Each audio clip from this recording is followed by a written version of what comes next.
it sounds corny, but this is a milestone, because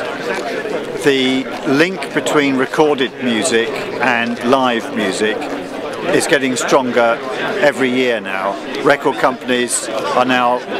not just signing people to make records, but they're signing them for live skills as well. The recording side is diminishing, the live area is thriving, and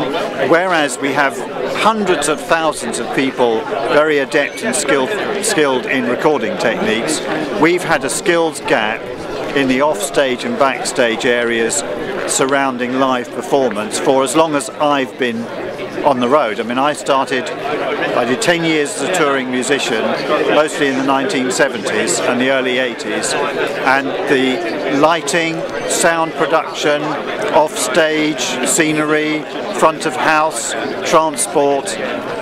logistics, marketing, tour management, all that side. It was hard to find good people. It was more by luck than judgment. Now, I think, as we go on, the idea of developing people who go to college, 16 to 19, they learn proper, formal, transferable skills, and of course the key is, with this building that we're building now in Thurrock, they will actually be able to do hands-on, proper shadowing of real performances in embryo, as they prefer, whether they're rock concerts or a new Cirque du Soleil performance that they're preparing for. That shadowing is worth so much more than just doing bookwork in a classroom, and integrating those two and creating, well, thousands of skillful people with skills that we in the industry know what they've got, know the core skills that they all have. It's opening the door to a whole workforce that has never formally existed, not just in this country, but in any country. And why I'm excited is that this started in 2006 from an idea that I chucked across the table at a very early meeting of creative and cultural skills. And it's not often in life you get to go from that to 5 years later standing on a building site saying we're starting the foundations now, so it's brilliant.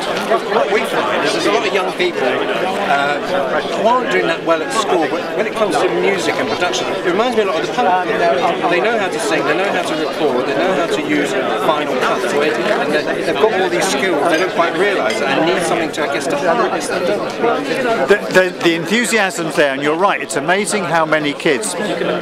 will shy away from GCSE work, but you'll find that they've been beavering away, learning quite complex home music production techniques all the time. What I think NSA will do is it will allow people to focus on more than just recording and making the music, but to realise that, you know, there's always been people that love music and want to be involved in music as a way of life, but don't necessarily have those performance or musical skills or gifts that they think they need. So if you want to be corny, you know, they say, well, I can drive the van. But now you can do so much more than drive the van, and we're talking about career paths now. And remember that recording and filming and live work now are coming together, they're coalescing. There's very few major scale concerts now that aren't filmed, recorded, sometimes simulcast, and in exactly the same way that a parent might think that if you're going to a college to learn how to work in a dockyard, they might think of a man in a sleeveless sweater pulling on a hawser rather than a bunch of people in an office with a bunch of computers in front of them. The whole area of live music and live performance is so big, it's so complex now, and the range of skills that you need are so advanced that I think that once people know there's an opportunity like this, it will allow people not just to be trying to go into this bottleneck, this overcrowded area of I've got my little recording set up at home and I'm going to make a hit record, to thinking I could have a whole career